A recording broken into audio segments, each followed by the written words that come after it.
the north. So the temperatures, cold in the north, mild in the south. And here's today's weather forecast summary chart. The next hour on Breakfast Time, lighting up time as Glyn Christian takes a look at traditional Christmas puddings. Rich pickings from the world's most expensive department store. A look at how Dallas folk choose their Christmas gifts. And in Lapland, our lucky Santa quiz winners reach the climax of their once-in-a-lifetime trip.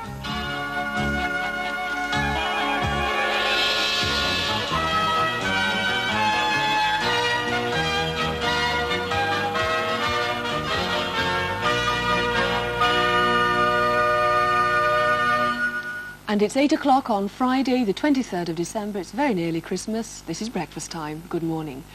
The headlines: the Defence Secretary Michael Heseltine is making a surprise visit to British members of the Lebanon peacekeeping force. The Irish Prime Minister Dr. Garret FitzGerald has called for closer cooperation between the British and Ireland in the fight against terrorism. And in London, 3 of the 4 people being questioned after the Harrods bombing have been released. With the details this morning, here's Debbie Ricks.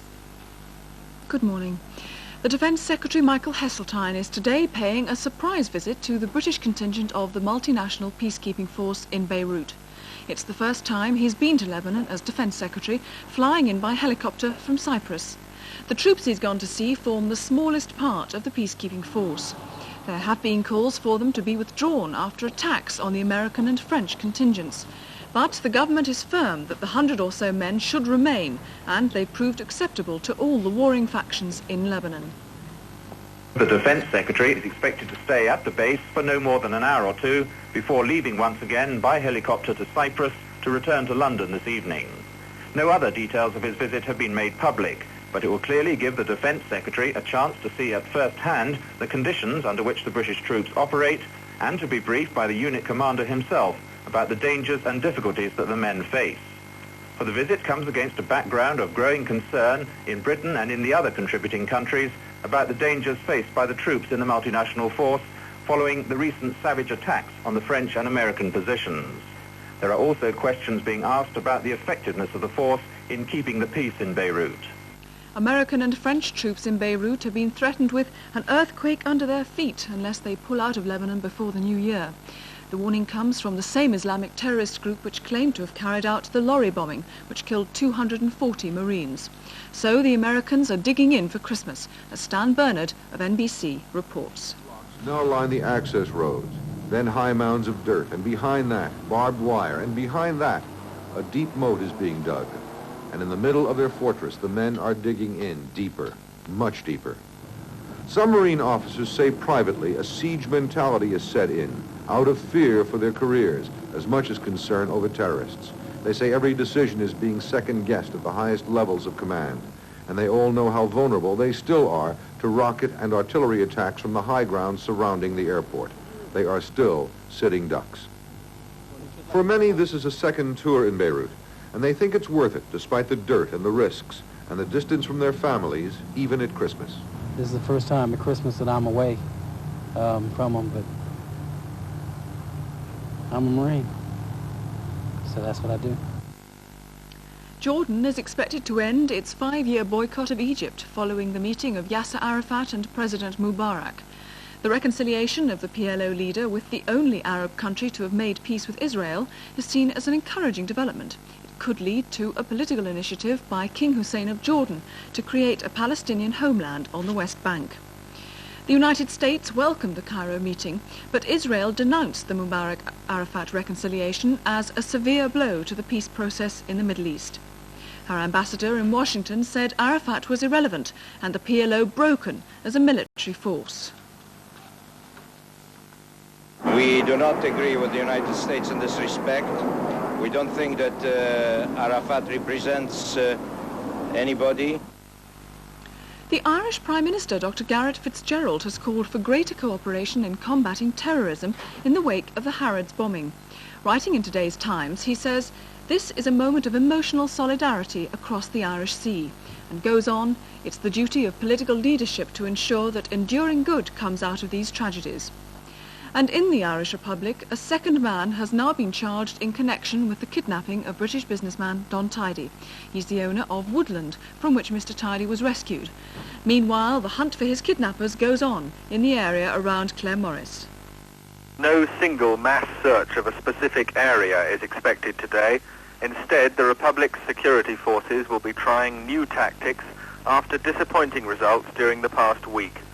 A Garda superintendent told me the emphasis today will be on standard police method, checking hundreds of farm outbuildings and disused property. The military will be kept in the background, providing protection for unarmed policemen at road checks. A Garda officer without a gun can do nothing but surrender faced with an armed terrorist, so there must be soldiers close by if the humiliating scenes of policemen robbed and tied up by fugitives are not to be repeated. Other police teams will call on known hardline Republicans looking for safe houses, possibly harbouring men on the run. And all these tactics together will be relied on for some fresh breakthrough. 3 of the 4 people held in London under the Prevention of Terrorism Act after the Harrods bombing have been released. A student who is a former member of Sinn Féin is being questioned in Birmingham by Scotland Yard detectives who travel to the city. 2 Labour MPs have criticised the decision of the Police Complaints Board not to go ahead with disciplinary charges against 3 policemen involved in the shooting of Stephen Waldorf in a London street last January. Martin Flannery described the finding as obviously unjust, and he said he'd asked the Home Secretary to make an immediate review of disciplinary procedures. And Harriet Harman said the board's decision was an abdication of responsibility, and she wanted the matter considered again. Hundreds of banks could close at noon today because of a row over holiday work. Union leaders say counter-staff are walking out in protest at arrangements over the Christmas period.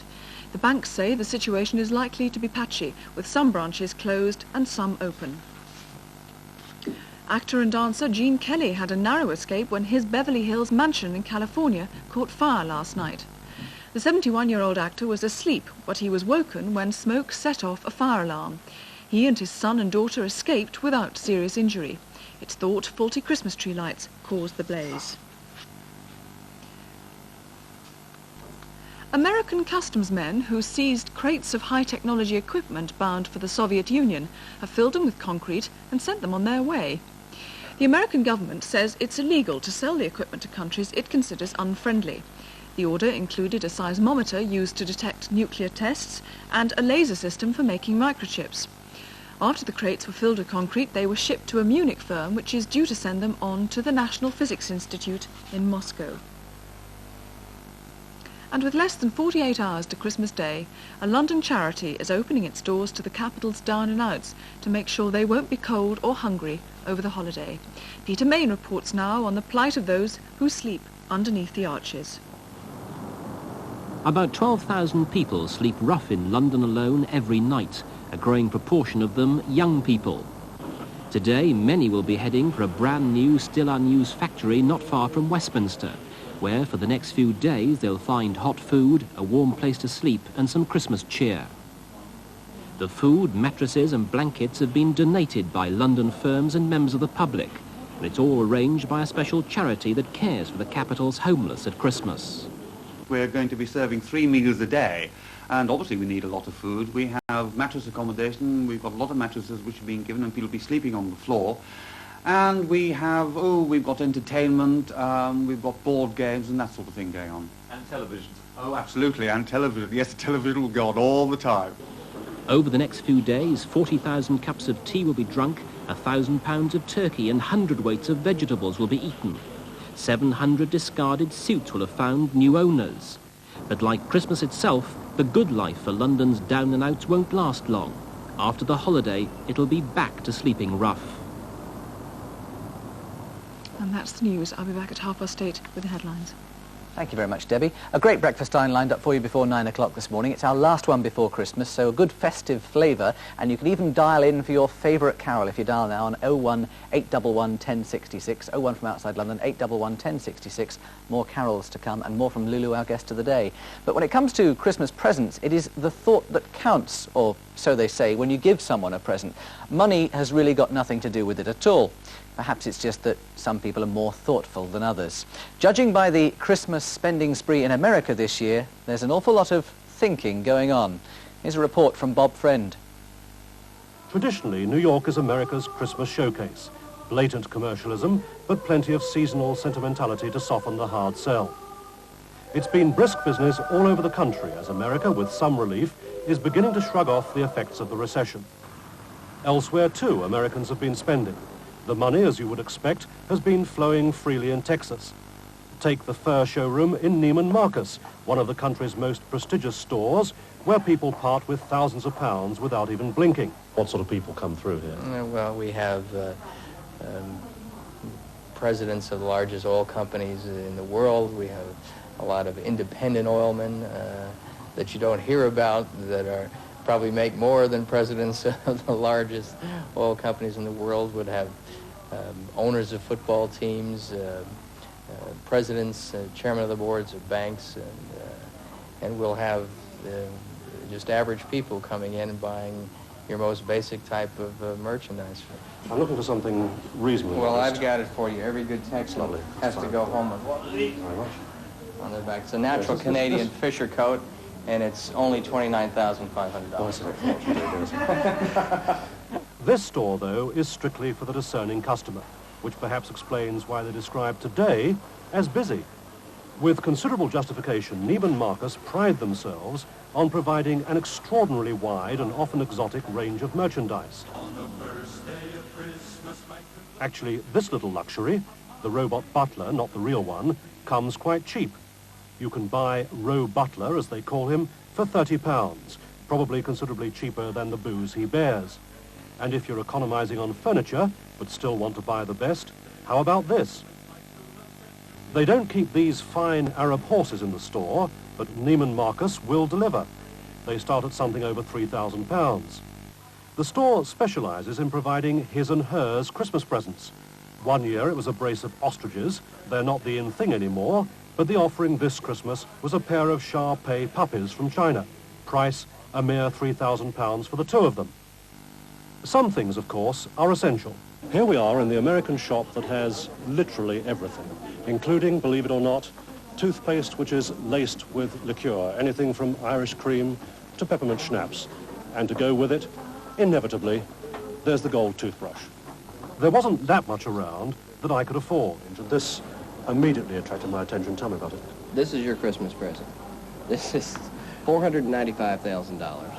It's matched star rubies, cat's eyes, and star sapphires and diamonds. Took us approximately 5 years to collect the stones, put the piece together. Well, that's £350,000 for what, to me, looks a bit like coloured glass. Well, no, this is the rarest of the rare, and this is going to be your wife's Christmas present.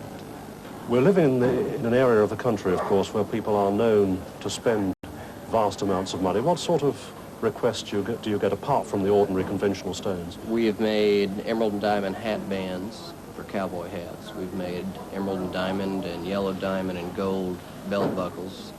We've had customers that requested 400-ounce gold bars for paperweights. Which will be worth how much? We've made 18-karat gold baby cups. Now, how much would the gold paperweight cost, for example? Depending on the market of the day, in the vicinity of about $160,000. With presents like that, thank goodness Christmas only comes once a year. How expensive. Hey, Lou? Only in America, though. Only in America. You know, they talk in telephone numbers over there. You know, they don't talk in real money, you know what I mean? Emerald hat bands, though. Do you fancy that for a Christmas present? Oh, no, thank you. I mean, I would like a nice emerald, but would you wear it on your hat? Oh, for goodness sake. It's slightly ridiculous, don't you think, Michael? Well, I think it is just crazy money. I read the other day that a guy in Los Angeles walked into a department store there the other day and spent £80,000 on 4 bedspreads, right, as Christmas presents. Really? And also read in the Daily Mail this morning that Ronald Reagan this year has sent out 75,000 Christmas cards. I bet he's doubled up. That makes my 40 seem just ridiculous. Sign them, I wonder. No. What will you be giving for Christmas this year? Actually, I must say, with Christmas, I kind of think of it mostly for children, but I'm one of those people who likes to buy presents. And I start buying months and months before, and I still get 1 or 2 people, so I buy extra things. But I think there are very nice earrings around, you know, for the girls, the ladies, lovely earrings and things like that. Can't resist buying them for yourself, of course, can you, when you That's the trouble. You buy 2 of each. That's the trouble. When I go out to buy for somebody else, oh, that'd be very nice for me, and I end up spending a fortune. No, don't tell me. I've done it all today. Let me give a time check to everyone. It's now 8:15, and coming up in the next 15 minutes, Beyond the Arctic Circle with the Santa Quiz winners as they reach the final lap of their once-in-a-lifetime trip.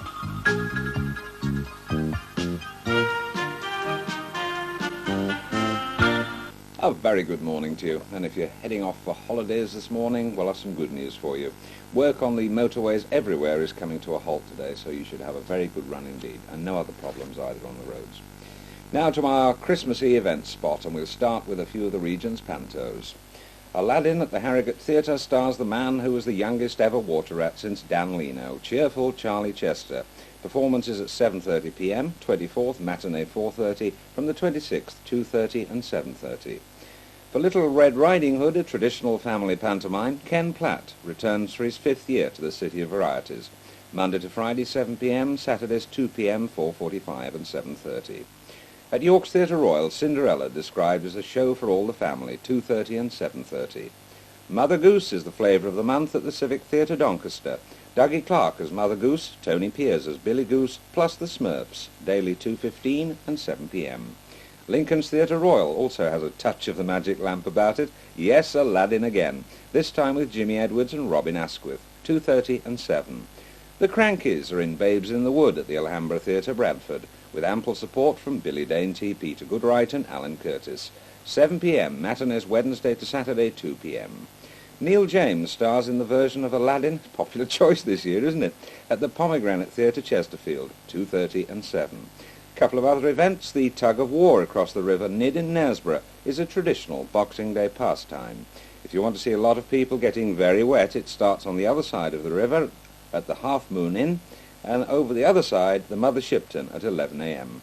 Teddy Bear Rally? Well, it's a meeting of our most popular furry friends at 2 p.m. The Museum and Art Gallery, Doncaster. All teddies are welcome, the biggest, smallest and the most tatty, accompanied by children, if possible.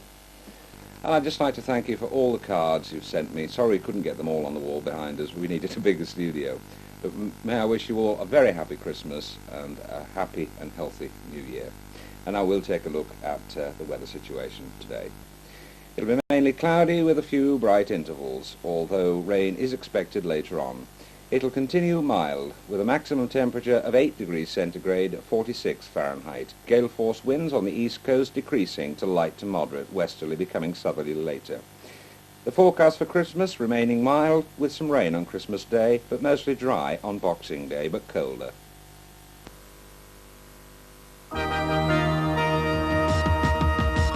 On Breakfast Time next week, the best of breakfast, a look back at some of the highlights of our first year on the air. Another chance to meet some of the most entertaining Breakfast Time guests from the world of politics, the arts and entertainment. And a reminder of some of the more funny and bizarre stories of the year.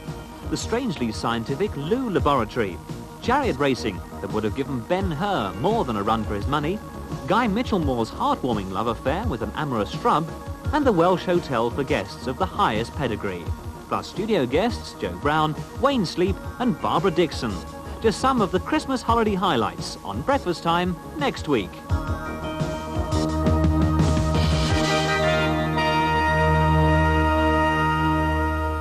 It's 8:19. As we say goodbye to the BBC regions there this morning, a Merry Christmas to everybody working at them. Thank you for your early mornings this year. It is now time to take a second look at this morning's papers.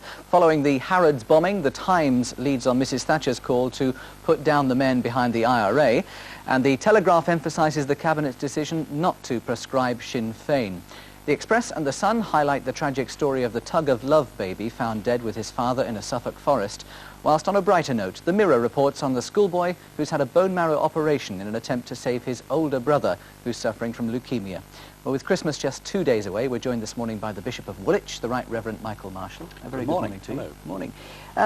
We were just looking at that story from Dallas just a while back, the Neiman Marcus, and the money that is being spent in America on Christmas presents. I mean, there's a lot of money being spent in this country on Christmas presents. Does that commercial angle of Christmas depress the church? Well, Jesus could get lost in the midst of all that, couldn't he? The simplicity of Christmas. But if it's about tight-fisted materialistic people for once a year prizing those fists open with some generous gifts, well, there's another side to it. I don't want to get sort of too heavy about commercialism at Christmas. I think you can a bit judgmental as well. We're all spend quite a lot of money at Christmas, I actually thought. Let's have a look through some of the press. The press have been going completely over the top about Christmas this week. We've had Christmas nudes and all sorts of Christmas Santa offerings, all sorts of things. What have you been spotting this morning? Well, I spotted the Xmas goes crackers over computers. I was brought up the generation that thought software is another version of underwear, I think. And the big generation gap, I think, is between those of us who know about computers and those who don't. Apparently at Harrods, the sales of software is up 4 times on last year. So the new generation is going to be very computer-orientated, which I think cuts both ways. The police, you see, are using computers now to find terrorism and all the rest of it. At the same time, you feel it's a bit like Big Brother breathing down your neck. I was in a department store the other day, and the record department was empty. The computer department was crammed full of kids. That's right. It's just has completely changed around. Quite incredible. Next, I think we move to page 2 of The Sun. Is that right? That's right. Again about Harrods. It's one of the good outcomes of the Harrods bombing. That even out of this terribly evil and terrible thing, good has come, and there's this spontaneous fund now for raising money for the victims, and Harrods have already got, or the people who are employed there, got something like £50,000 together. And that, to me, is a little bit of a sign of what Christmas is about. You know, there's an awful lot of darkness around in the world, and you can look for the bad news, but amongst it somewhere is a little sparkle of good news that this has brought generosity and so on. Yes, yes, well, no amount of money, of course, is going to Oh, no, but at the same make time, amends. it's lovely to see what people will do to be generous. Page 9 of the Mail. We are staying with the Mail this morning. Where we are. Yes, Satan's work down at the bottom here. Yeah. Vandals desecrated a vestry, daubing satanic slogans on walls and pictures and causing £5,000 worth of damage at a church in Mansfield. There is a kind of return again to almost a perverted obsession with the occult, the darkness. And at Christmas, you've got old Herod banging away at the top of Bethlehem from his palace, ready to kill all those little children. Right near to good, you get evil. I think so often it's only parsons who've ceased to believe in the devil. I think the world knows the devil's around, all right. He's in the newspapers and all the rest of it. Yes. Page 4 of The Sun. You seem to have a soft point for The Sun. I'm sorry about that. It's not a plug. It's just that I was interested, or rather very distressed. I think you had to look here to see that a bishop in Nicaragua has been shot dead. It was about 4 lines. And headlines are strange things, aren't they? I often find myself catching myself out. I halfway look through the television programme and hear something about a bomb, and I think, oh, that's all right, it's only Northern Ireland, or it's only somewhere else. And it's only when it comes on my doorstep that I begin to make it my headline. And here's a man actually been murdered, a bishop. Makes me feel that it's very cheap and easy to be a bishop in England. Of course, it's the point that the Republicans have been making this week, is that it's only when a bomb happens in London, That's right, on the government's doorstep, that anybody takes any notice of Northern Ireland. Yeah. That's a point that you're making there. I'm afraid so. And we go to the front page of the Mirror for a story which we just touched on briefly in our rundown. The Times and the Guardian, the Telegraph. I really do occasionally. Don't get worried. I'm sure you do. Don't worry, your image is not suffering. That's good. The Gift of Life is the headline on the Mirror this morning. That's a lovely one. Let's just finish on that, because it really is a marvellous note. It really is the Christmas story in a parable. This little boy, Sean, who's given a transplant to his brother, Stephen, the gift of life. It says the best present for Christmas that could possibly be the gift of life. And that really is a little parable of what Christmas is. It's the gift of God's life to us in the person of Jesus, at some cost and sacrifice. So it's a lovely little picture of Christmas. Thank you for that. Do stay with us for the rest of the programme this morning. We have some carols to come before 9 o'clock. Sure. We hope you'll be able to join us for those. And tonight, I understand you're giving a bit of a gig somewhere in aid of a charity. Well, it's in aid of the Brook Hospital Body Scanner Appeal. They're trying to raise £1 million for this, and they've got just over 203,000 at present member. Tonight I'm going to be in the Royal Standard Pub, Pelton Road, Greenwich, playing pub songs for 2 hours from 9 till 11. I hope you'll be there, mate. Buy you a drink if you are. Of cocoa, of course. I would love to come along just to see you playing. Thank you. Thank you very much indeed. Well, our guest this morning is Lulu, but we have a very special guest here. He's come all the way from Maidenhead. Please welcome Frank. Hello. We can't let you have a day off, can we? Hello. Nice to see you. Are you well? Yes, I'm fine, thank you. Good morning. Morning, Bishop. Nice to see you. How are you? Nice to see you. Nice Meet to Lulu. Fine, let me come in. Yes, come Will you pour me a cup of coffee? I've only just got up. Hello. How are you? We can't. Nice to see you. It's Good morning. It's white, isn't it? No, it's black. Oh, black. Was that bad last night, was it? Yes. How are you? I've never sat this close to you on this couch. No, you've got to be a guest to come and sit on this settee with me. I'm sorry that we couldn't let you have a day off in peace, but it's so good to have you here. And, I mean, after that sip of coffee, do you think you might just do a spot of work for us? Well, I brought you a present, by the way. Have you really? Is it here now? No, it's in the boot of the car. Is it? Oh, good. Hope it's big and chunky and everything else. No, it's small on that size and completely indescribable. You never know what it is. I can't wait to get my hands on it. You must all know. Now you've really got us going. No, she gave me hers yesterday, see, and you shake it and it swirls around and smells, and it's got a fancy label on it. Oh, lovely. Is it some reflection on how I've been smelling this year? You know that's not true. That's just the capping on it. What do you want me to do? I know there's absolutely nothing is going on here this morning, but a very good morning to you all. If you'd like to tell everyone about the children in Lapland, I think. Oh, yes. We've Would got you do one that more for us? Yes. Well, it has been the high spot of the week. Is he here or isn't he? Well, all week, our 4 young breakfast time representatives have been in search of Lapland for that elusive character Santa Claus as he prepares for his annual trip around the homes of all the good boys and girls. Well, today in the company of Debbie, it looks as though they've finally arrived at what is, of course, a very secret place. Well, here we are at last. The wastes of the Arctic North.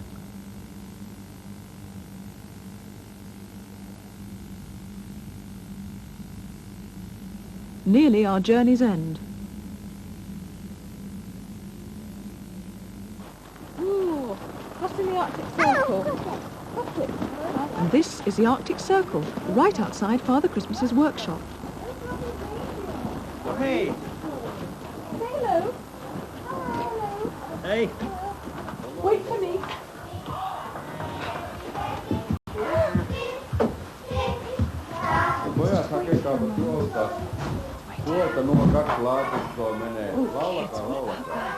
Inside, little elves help Santa to make toys for all the children around the world.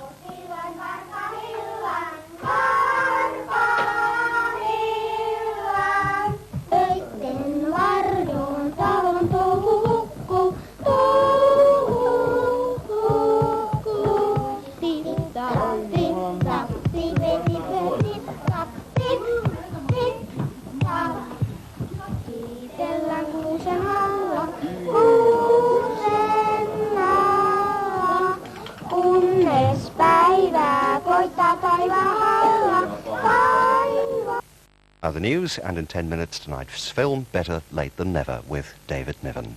This is BBC One.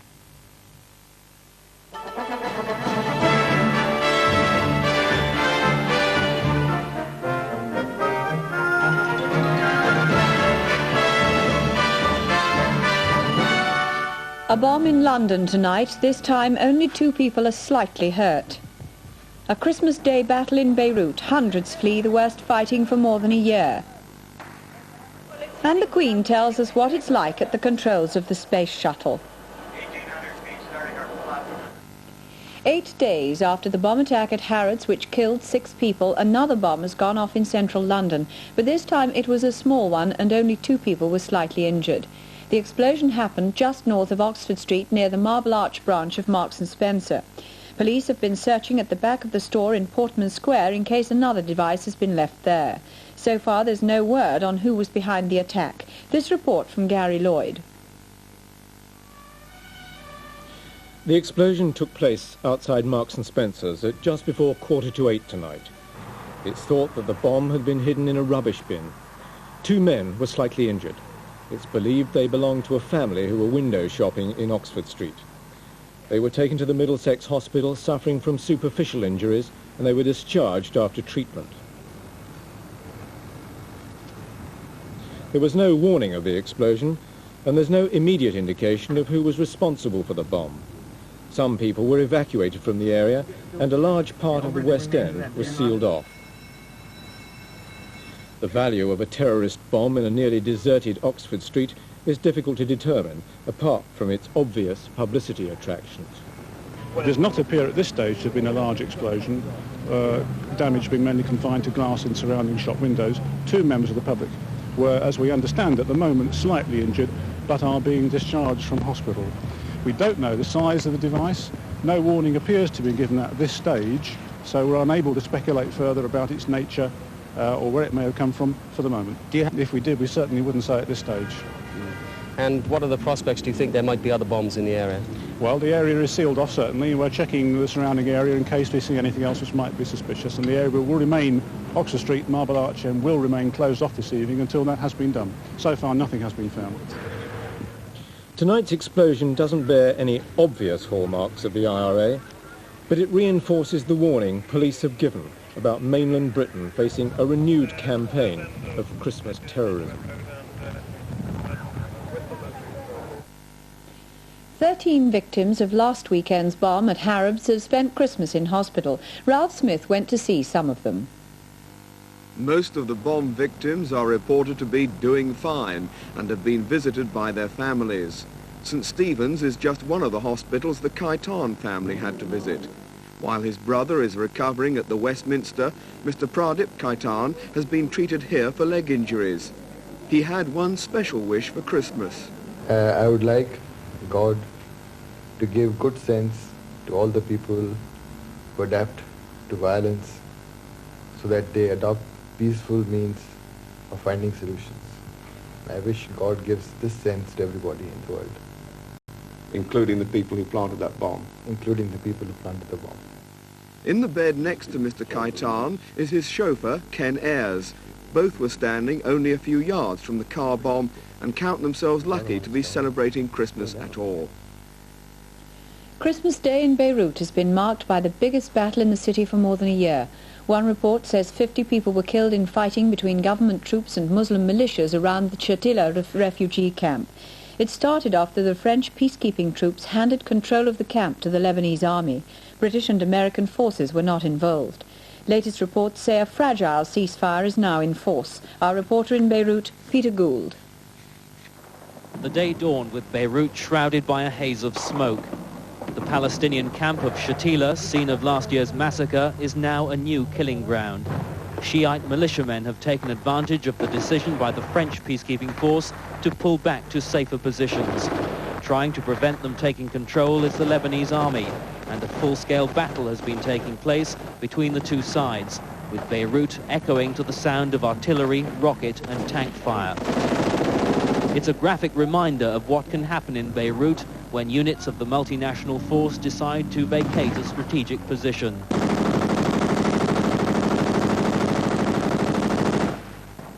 Caught in the middle are the Palestinian refugees who survived the carnage of Sabra and Shatila.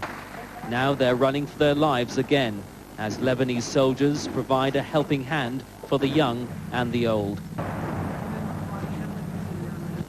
Only a short distance away, the troops of the British contingent have been on alert. Fighting has been taking place close to their base, and this morning's open-air Christmas service, with its message of peace and goodwill, was accompanied by the sound of heavy gunfire. The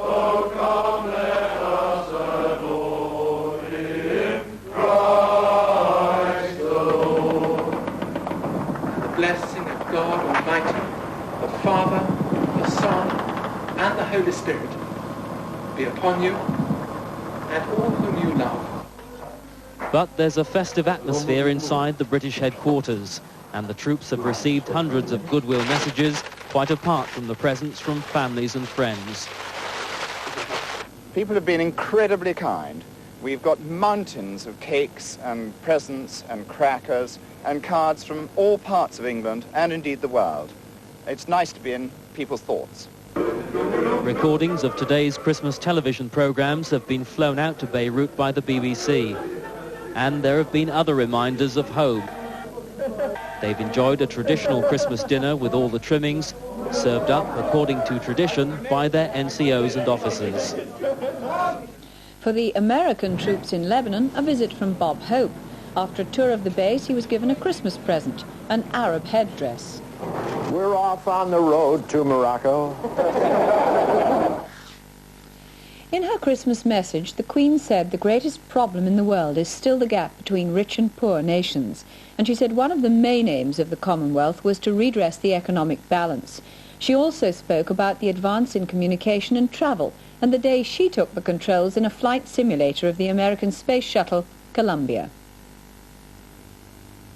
I find it fascinating to sit here in the pilot's seat in the mock-up and do a simulated landing. The heads-up display is now available in the forward window. Can you see the heads-up display there? Yes, I can see that. What you should see on the right-hand side is altitude, on the left-hand side is speed. If you were just on the stick, put your hand on the stick here, I'll show you. Now you see that, the little square? Yes. Can you see the triangle in the square? Mm-hmm. Okay, let's put you on the pitch now. Move the stick a little bit, and watch that. Just move it this way. Rotate it this way, and watch that. There it is, it's moved off The idea is to try and keep it in that square. Center line is on flight slope. Check the landing gear arm. How's it look, man? Looking good. Well, it's heading the runway anyway. Touchdown at 190 knots. It was a great relief to find I hadn't crashed it. But her main message was Commonwealth cooperation, something she discussed during informal talks with Mrs. Gandhi in India earlier this year.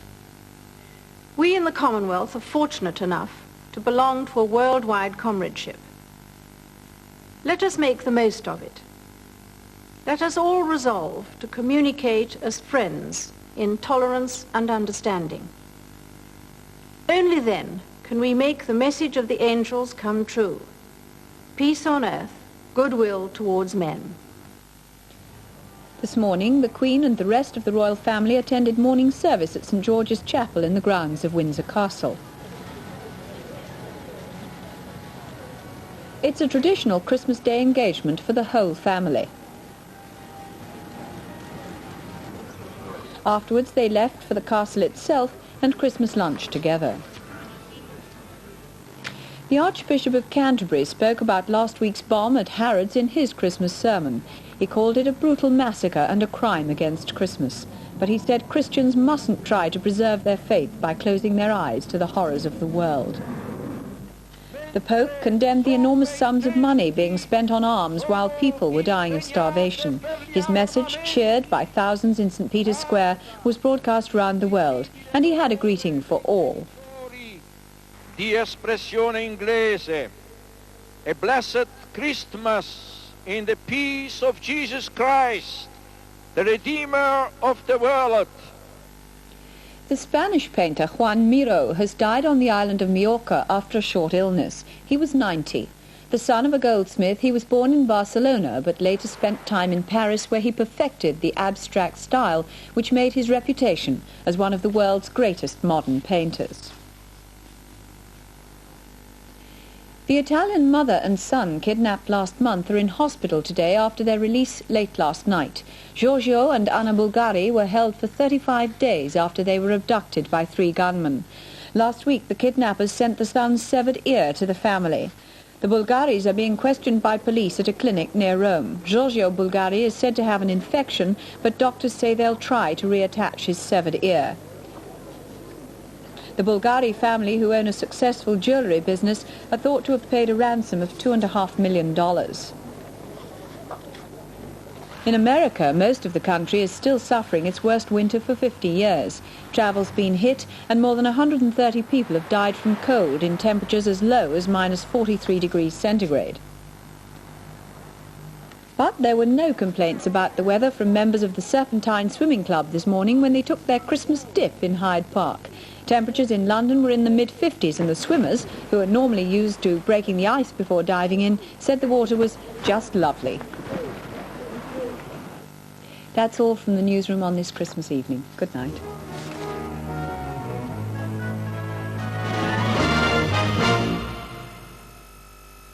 Hello. It's going to continue mild for a little time yet, and this bump of high pressure promises quite a bright day for many of us tomorrow. There is wind and rain on the way later on, though. Meanwhile, we have to get rid of this nasty little thing here that'll cross us during the course of the night. It showed up nicely on this evening's satellite picture. Here we are just a few moments ago now, and that large column of cloud is now getting into western parts of Britain. It'll move quite quickly southeastwards across the country during the night, and the prospect of quite a bright day for many of us tomorrow, but more rain coming into the northwest later. But let's look at the Boxing Day weather in more detail now. Still some rain in the southeast in the morning. That'll soon clear away, I think. And then quite bright and fairly mild weather for many of us. But rain getting across Northern Ireland and Western Scotland in the afternoon, that rain getting across Scotland and into northwestern parts of England and Wales during the course of the late afternoon and evening, and spreading southwards with increasing winds as well. But quite mild, 9 centigrade is 48 degrees Fahrenheit. That's it. Good night.